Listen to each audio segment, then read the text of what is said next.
নমস্কার, সনাতন ধর্ম কথা চ্যানেলে আপনাদের সবাইকে স্বাগত। আজ নল ও দময়ন্তীর কাহিনীর নবম পর্ব শুরু করব। রাজা নল ঋতুপর্ণের দেশে সারথীর কাজ নিয়ে দিন যাপন করতে লাগলেন।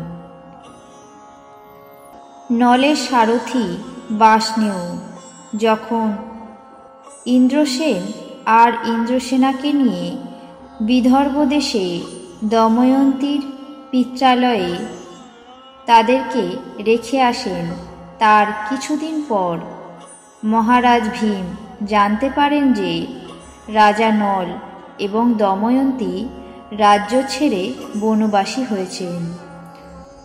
তখন থেকে তিনি বিশ্বাসী, বুদ্ধিমান এবং ব্রাহ্মণদের অনেক অর্থ দিয়ে দেশ বিদেশে পাঠিয়ে তাদেরকে খুঁজতে লাগলেন। তিনি সকলকে বলে দিলেন, নল এবং দময়ন্তীর খবর আনতে পারলে বিশেষ পুরস্কার দেব। তাদেরকে সঙ্গে নিয়ে আনতে পারলে 1000 গাভী আর একখানি বড় গ্রাম উপহার দেব। সুতরাং ব্রাহ্মণদের যতদূর সাধ্য ছিল তারা খুঁজতে শুরু করল। খোঁজার জন্য কোনো রকম ত্রুটি করলেন না, কিন্তু একে একে তাদের প্রায় সকলেই ফিরে এলেন। নল এবং দময়ন্তীর কোনো সন্ধান করতে পারলেন না। দুঃখের সঙ্গে তা রাজাকে জানিয়ে দিলেন। এদের মধ্যে সুদেব নামে একজন অতি বুদ্ধিমান ব্যক্তি ছিলেন। তিনি নানা স্থানে ঘুরতে ঘুরতে চেদিনগরে এসে উপস্থিত হলেন।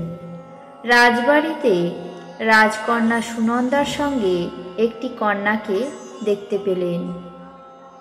কন্যাটির বেশ অতি দিনহীন, মুখখানি মলিন আর শরীর জীর্ণশীর্ণ হয়ে অস্থি চর্মসার হয়েছে। তবুও তার মনে হলো যেন সেই মুখখানি তিনি আগে কোথাও দেখেছেন। সেই স্থানে দাঁড়িয়ে একদৃষ্টে কন্যাটিকে দেখতে লাগলেন। যত দেখলেন তত তার মনে হতে লাগলো যে এই মেয়েটিই হলো দময়ন্তী। শেষে তিনি থাকতে না পেরে দময়ন্তীর কাছে গিয়ে বললেন, বৈদর্ভী, আমি আপনার ভ্রাতার প্রিয় বন্ধু। আমার নাম সুদেব। মহারাজ ভীমের আজ্ঞায় আপনাকে খুঁজতে এসেছি। আপনার পিতা মাতা, ভাই, সন্তান সকলেই ভালো আছে, কিন্তু আপনার জন্য দিনরাত কেবলই তাদের চোখের জল পড়ে।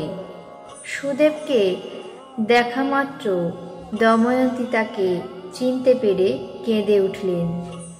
তারপর কিঞ্চিত শান্ত হয়ে এক এক করে পিতা মাতা, ভাই, বন্ধু, সন্তান সকলের সংবাদ নিলেন।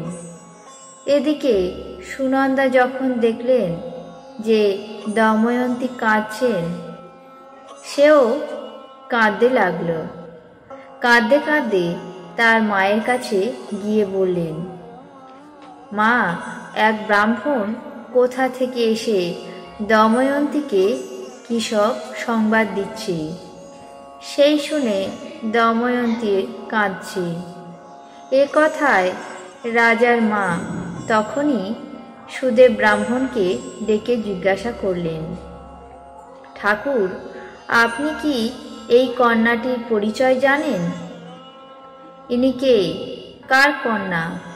সুদেব বললেন, মা, ইনি বিদর্ভরাজ মহাত্মা ভীমের কন্যা। এর নাম দময়ন্তী। বীরসেনের পুত্র মহারাজ নলের সঙ্গে এর বিবাহ হয়েছিল। তারপর রাজা নল পাশা খেলে রাজ্য ধনসম্পত্তি হারিয়ে দেশ ত্যাগ করে বনবাসী হয়েছিলেন। সেই থেকে আমরা নল ও দময়ন্তীকে খুঁজতে অস্থির হয়েছি, কিন্তু এতদিন কোথাও তাদের সন্ধান পাইনি। সমস্ত পৃথিবী ঘুরে দেখার পর আজ আপনার রাজভবনে এই কন্যাটিকে আমি দেখতে পাই এবং চিনতে পারি যে এই দময়ন্তী। না হলে এমন সুন্দর আর কি হবে।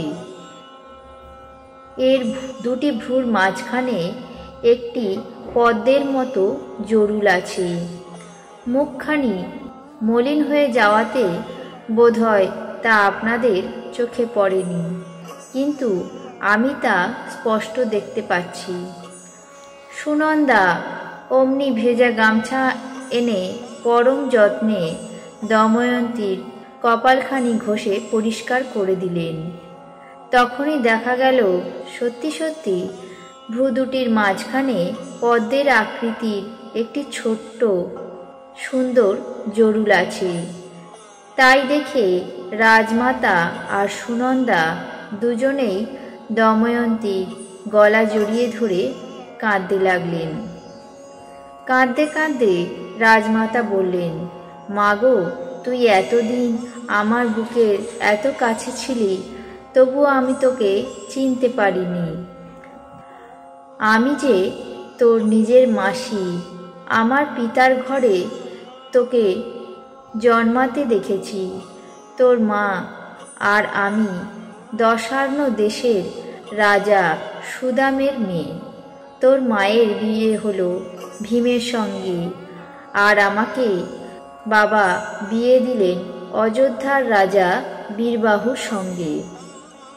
মা, তুই তোর নিজের ঘরে এসেছিলি, এখানকার সকলই তোর। তখন দময়ন্তী কাঁদতে কাঁদতে রাজমাতার পায়ের ধুলো নিয়ে বললেন, মা, আমিও আপনাকে চিনতে পারিনি, আপনিও আমাকে চিনতে পারেননি। তবুও তো মা, আপনার নিজের মেয়ের মতোই অতি যত্নে এতদিন আপনার আশ্রয়ে বাস করেছি। সুনন্দা আমাকে যে স্নেহ দিয়েছে তা কোনো ভাই বোনের চেয়ে কম নয়। মাগো, এরপর এখানে থাকলে আমার প্রাণে নিশ্চয়ই আরও সুখ হতো, কিন্তু এখন একবার বাবাকে আর আমার পুত্র সন্তানদের দেখার জন্য মনটা বড়ই অস্থির হয়েছে। দয়া করে আমাকে শীঘ্রই বিদর্ভ নগরে যাওয়ার ব্যবস্থা করে দিন। রাজমাতা বললেন, মা, তুমি যথার্থই বলেছ। আমার প্রাণ যদি তোমাকে দেখে এমন করে, তবে না জানি তোমার পিতামাতার প্রাণ তোমার জন্য কত না কষ্ট পাচ্ছে। তুমি প্রস্তুত হও, আমি তোমাকে সেখানে পাঠাবার সমস্ত আয়োজন করছি। রাজমাতার কথায় তখনই জরির সাজ দেওয়া হাতির দাঁতের পালকি প্রস্তুত হয়ে এলো। পাগড়ি এঁটে 10,000 সিপাই তার সঙ্গে যাওয়ার জন্য ঢাল, তলোয়ার, বল্লম হাতে হাজির হলো। এদিকে সুনন্দা নিজ হাতে দময়ন্তীকে স্নান করিয়ে সাজিয়ে প্রস্তুত করে পালকি আর লোকজনদের সকল আয়োজন করে উপস্থিত হলো। তিনজনে মিলে কিছুক্ষণ কাঁদতে কাঁদতে বিলাপ করতে লাগলেন। তারপর দময়ন্তী তার মাসিমার পায়ের ধুলো নিয়ে আর সুনন্দার গলা জড়িয়ে তাকে আদর করে পালকিতে উঠলেন। রাজমাতা ভক্তিভরে দেবতার নাম উচ্চারণ করে তাকে বিদায় দিলেন। আজ নল ও দময়ন্তীর কাহিনীর নবম অংশ এখানেই শেষ করছি। বাকি অংশ আগামী পর্বে পাঠ করে শোনাব। আপনাদের কেমন লাগছে তা অবশ্যই কমেন্ট বক্সে জানাবেন। চ্যানেলটিকে সাবস্ক্রাইব করবেন, লাইক করবেন, শেয়ার করবেন। ধন্যবাদ।